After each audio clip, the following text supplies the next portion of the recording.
Well, good afternoon, ladies and gentlemen, and welcome to another Travel Mole broadcast. And I'm delighted that here in London, because the big NFL game is this weekend, I have Nick Meisner, and he is the big cheese within Discover Green Bay. He is the Vice President of Digital Marketing Communications. Well, this is digital and this is marketing. Exactly. And it's communicating all about Green Bay. So, welcome, Nick. Thank you for having me, Graham. Good.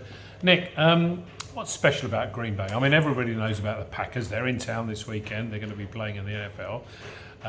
But why would anybody go to Green Bay apart from seeing the Packers play? Yeah, the Packers are a big draw. Lots of people come for the Packers, but there's so much more to do. There's an entire, city and culture and people with different food influences and outdoor recreation and activities and museums and culture to explore that, when you come to Green Bay, it's way more than just a football team, but there's also a lot to explore within the football team as well.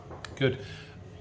Green Bay gives the indication that you're on the water, so that must have an influence on all sorts of things. Actually, food, activity, everything. Yeah, definitely. And actually, it's funny you say that, Graham, because we found that a lot of people, because of the popularity of our football team, don't really realize that Green Bay is on the water, which is surprising considering the name Bay is right there. But yeah, it's had a huge influence on our food and culture. We've kind of had our own version of fish and chips in our Friday fish fry.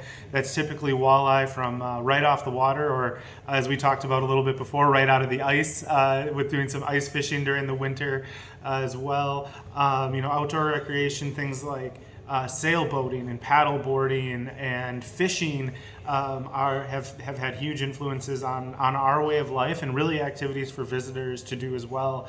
Anything you can do waterside in any destination you can do in Green Bay. Cool. Geographically, where is it? I mean, if you draw a line straight north from Chicago, for example, straight through Milwaukee, it's up there somewhere, isn't it? Yeah, right straight. You can pretty much draw a straight line. It is on the east or the western shore of Lake Michigan in the eastern part of the state. The best way to describe it is the way you just did. Draw a line straight up north from Chicago, and you're there. Where if you're driving by car, you're looking at maybe a 3.5-4 hour drive from Chicago.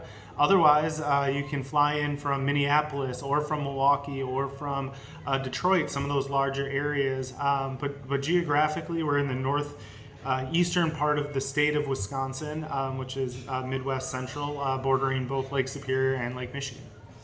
One of the things about Green Bay and Wisconsin in general is that I think people get an image of it from the NFL coverage that you get. Green Bay have been relatively successful, so I've stayed in the game, so to speak, late into the season, early January, before playoffs and so on.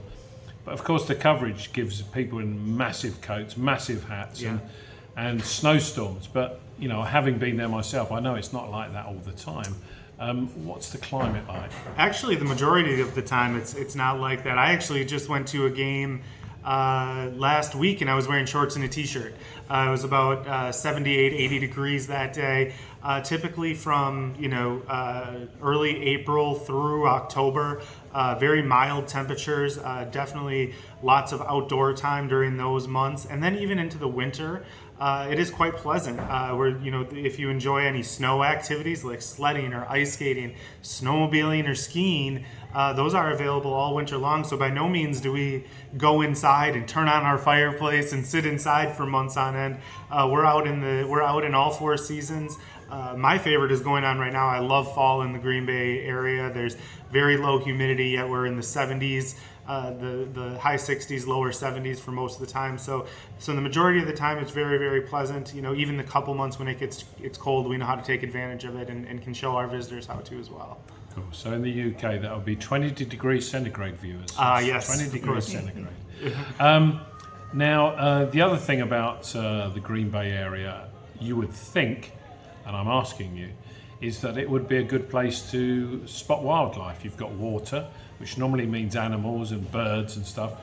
What's your story with regard to wildlife? There is quite a bit of wildlife from land, air, and sea. Starting on the land, you have deer and coyote and bear, even some bear that roam around, and you can see all of that at many wildlife preserves. Not zoos. They're areas that are preserved for wildlife, including a chain of islands right in the bay that has seen every migratory bird species in North America come through that, and that's kind of because we are one of the largest freshwater estuary in the world. So it's a very popular place for birds and waterfowl to stop on their journey to the south or back home to the north in the summertime.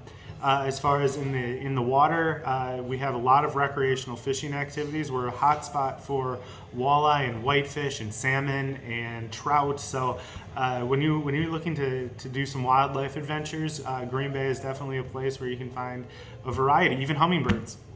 Excellent.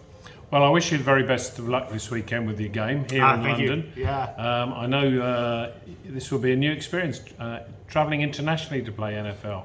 So I'll be interested to see how your team gets on, but I do wish you the very best of luck, and hopefully we can talk again maybe in a year's time and see how you're getting on.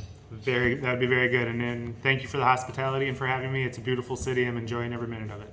Great, thank you.